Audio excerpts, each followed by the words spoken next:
Hello everyone, আমার নতুন আরও একটা ব্লগে তোমাদের অনেক অনেক স্বাগত। তো এটা হচ্ছে লাস্ট উইকেন্ডের ব্লগ। সকাল থেকে কি কি করেছি সেটা তো তোমাদেরকে আগের ব্লগে দেখিয়েছি। এখন হচ্ছে বিকেলবেলা, মানে ওই 4টে মতো বাজে আর কি। এই যে খাওয়া দাওয়া কমপ্লিট করে রেডি হয়ে নিয়েছি। দুজন মিলে ভাবলাম একটা লং রাইডে যাব। আমরা তো একটু আধটু সময় পেলেই এদিক ওদিক ঘুরতে বেরিয়ে পড়ি, তবে লাস্ট কয়েকদিন ধরে সেটা হচ্ছিল না। তাই আজ ভাবলাম বেরিয়েই পড়ি।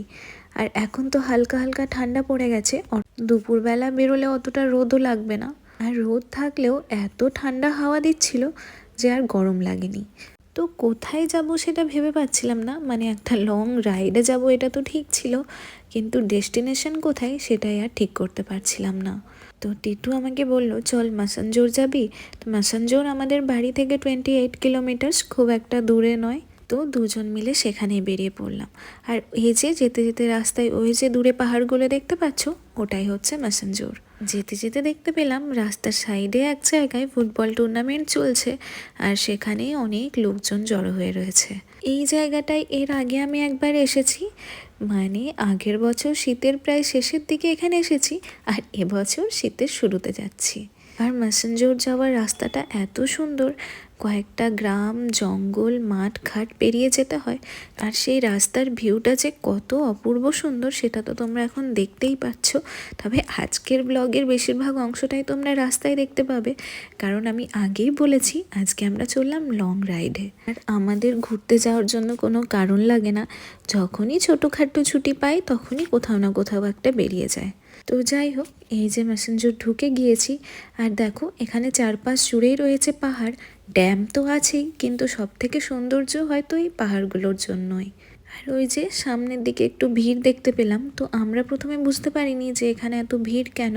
তো একটু এগিয়ে গিয়ে সামনে যেতেই দেখি যে এখানে শুটিং চলছে, মানে ওই দূর থেকে এসকে ফিল্মসের গাড়িটা দেখতে পেয়েই বুঝতে পারলাম যে কিছু একটা হয়তো শুটিং হচ্ছে।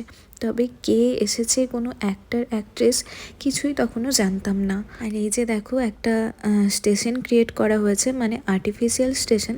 এটা কিন্তু এখানে ছিল না, এটা পুরোটাই কিন্তু টেম্পোরারিভাবে বানানো হয়েছে জাস্ট এই শুটিংটার জন্য। আর এখন হচ্ছে আসল চমক, মানে গিয়ে দেখতে পাই যে এখানে শুভশ্রী গাঙ্গুলি এসেছেন শুটিং করার জন্য।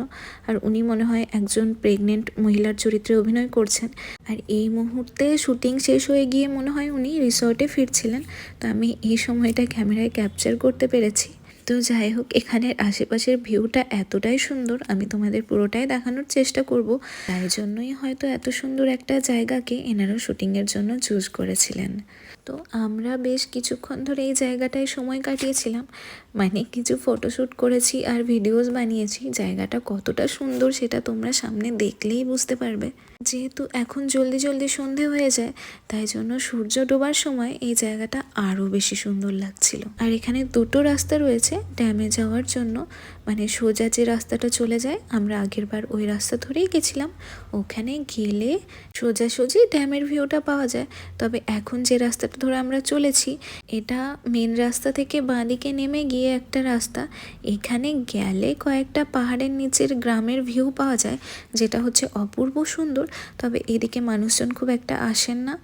মেন ট্যুরিস্ট স্পট যেটা হচ্ছে সেটা হচ্ছে ওই দিকের সোজা রাস্তাটা, ওই দিকেই মানুষজন বেশি ঘুরতে আসে। আমিও এই দিকটায় প্রথমবার আসছি। তো টিটু বলল আজকে তোকে এই দিকটা ঘুরে আনি, এই দিকটা একটু শান্ত শান্ত আর ভিউটাও খুব সুন্দর।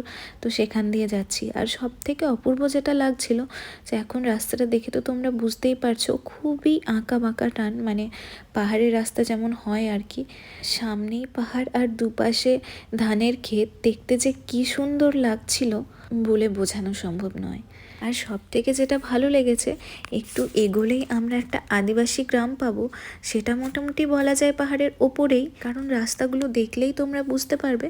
দেখো আস্তে আস্তে ওপর দিকে উঠে গিয়েছে, আমরাও সেভাবে উঠে গিয়ে একদম ড্যামে পৌঁছবো। এর থেকেই বোঝা যাচ্ছে যে এটা মনে হয় পাহাড়ের মধ্যে দিয়েই গ্রামটা। আর জানো তো, যেহেতু বিকেল গড়িয়ে এখন সন্ধে হতে চললো, এখানে কিন্তু বেশ ঠান্ডা লাগছিল। তো আমরা ঠিক করলাম কোথাও একটা দাঁড়িয়ে সোয়েটারগুলো পরে নেব। আর পাহাড় আমার সবসময় প্রিয়, সে ছোট পাহাড়ই হোক বা বড় পাহাড়, গেলেই মন ভালো হয়ে যায়। আমার মা তো মাঝে মাঝে বলে, তোরা উইকেন্ডে একটা দিন ছুটি পাস, তাও এদিক ওদিক বেরিয়ে পড়িস, একটু তো রেস্ট নিলেও পারিস। কিন্তু জানো তো, আমি যখনই ছুটি পাই আমার মনে হয় এদিক ওদিক থেকে একটু ঘুরে আসি। মানে এটা এখন বেশি হয়ে গেছে, আগে বলতে পারো আমি মোটামুটি একটা ল্যাদ করেই ছিলাম। মানে টিটু ছাড়া আমি খুব একটা কারোর সাথে বেরোতে পছন্দ করতাম না কোনো দিনই। হ্যাঁ, কয়েকজন বন্ধু বান্ধব আছে যাদের সাথে বেরোতে সবসময়ই ভালো লাগে, কিন্তু সবাই তো নিজের নিজের কাজে ব্যস্ত, কেউই আর খুব একটা টাইম পায় না। আর এখন এই মুহূর্তে ড্যামের ওপরে চলে এসেছি, সেখানেই একটা দোকানে দাঁড়িয়েছি, বাইকটা রেখে পর একটু সাইডে এলাম ড্যামটা দেখার জন্য। আর আজ জানো তো খুব হাওয়া দিচ্ছিল, তার জন্য দেখো জলটা দেখতে কত সুন্দর লাগছে। বেশ কিছুক্ষণ এখানে না দাঁড়িয়ে দাঁড়িয়ে শুধু জলের আওয়াজটা শুনছিলাম। পাশেই ছিল একটা চায়ের দোকান, সেখান থেকে দুজন দু কাপ চা খেয়ে নিলাম। এরকম ঠান্ডা ঠান্ডা একটা হাওয়ার এত দূরে এসে মাটির ভাঁড়ে চা দেখে আর না খেয়ে কি থাকা যায় নাকি। তো যাই হোক, এখন যেহেতু সন্ধে হয়ে আসছে আর আমাদের অনেকটা রাস্তা ফিরতেও হবে, তাই জন্য টিট্টু বলল আর বেশি দেরি করা যাবে না, চাটা খেয়ে নিয়েই আমরা এখান থেকে বেরিয়ে পড়বো।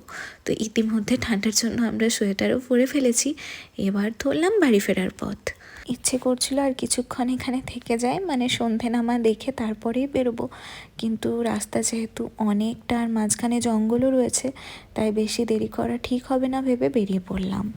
আর দেখো, যে জায়গাটায় শুটিং হচ্ছিল আমরা ভাবছিলাম এতক্ষণে হয়তো শুটিং কমপ্লিট হয়ে গিয়েছে, তো এসে দেখি এখনও মানুষের ভিড়। মনে হয় আমরা এখান থেকে চলে যাওয়ার পরেও আরও শুটিং হচ্ছিল। তো শুটিং নিয়ে সেরকম আমার একটা ইন্টারেস্ট নেই, আমি শুধু দেখছিলাম এখানের ভিউটা কত সুন্দর লাগছে। এখানে যে আর্টিফিশিয়াল স্টেশনটা ক্রিয়েট করা হয়েছে, দেখে কোনো অংশেই মনে হচ্ছিল না যে এটা টেম্পোরারি বানানো হয়েছে। চলো এখন তোমাদের দেখায় এনারা কত দারুণ একটা লোকেশন চুজ করেছেন। মানে পেছনে সারি সারি দিয়ে পাহাড়, আর তার সামনেই এনারা এই স্টেশনটা বানিয়েছিলেন। আমি এই লোকেশনটা দেখে জাস্ট মুগ্ধ হয়ে গেছি। তো যাই হোক, এখানে দাঁড়িয়ে আর বেশি লেট করা যাবে না, এবার তো বাড়ি ফিরতে হবে। আর ফেরার পথে যখন সূর্যাস্ত দেখি মনটা আরও ভালো হয়ে যায়। ওই যে দূরে দেখো পাহাড়ের পেছন দিয়ে সূর্যাস্ত হচ্ছে, আর সূর্যের লাল আভাটা পাহাড়ের পেছন থেকে দেখতে কি সুন্দর লাগছে। আমি তো যাই দেখছি, টিটুকে শুধু বলছি একটুখানি দাঁড়িয়ে যায়, এখানে একটু দাঁড়িয়ে দেখি। বুঝতে তো পারছিলাম সন্ধে হয়ে যাচ্ছে, হয়তো রাস্তাটা অতটা সেফ হবে না, কিন্তু তাও আমার এরকম শান্ত পরিবেশ খুব ভালো লাগে। তো যাই হোক, কিছুক্ষণ সেখানে দাঁড়ানোর পর বেরিয়ে পড়েছিলাম। এখন বাড়ি ফিরে গেছি, এবার ফ্রেশ হয়ে নেব। আর এদিকে জানো, আমার গাড়ি থেকে নামতে গিয়ে পায়ের দুটো জায়গায় কেটে গেছে, একটু বেশিই জ্বালা করছিল। ওই অবস্থাতেই রাস্তায় এসেছি, এখন টিটু ওটাতেই ওষুধ লাগিয়ে দিচ্ছে। এসে পরে এখন তো আজকে আর রান্না বান্নার কোনো ঝামেলা নেই, কারণ বিরিয়ানি তো করাই রয়েছে।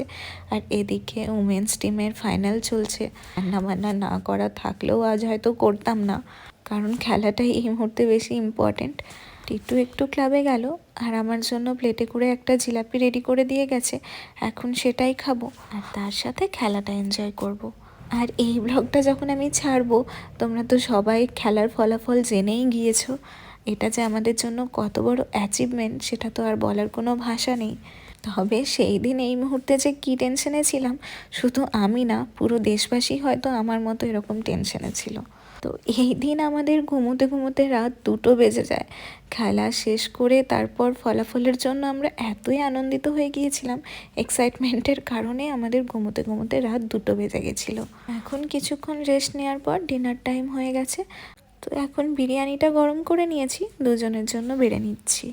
আজ তো টিভিতে খেলা চলছে, আজ আর টেবিলে খাবো না, আজ বেডরুমে খেলা দেখতে দেখতে জমিয়ে ডিনার করব।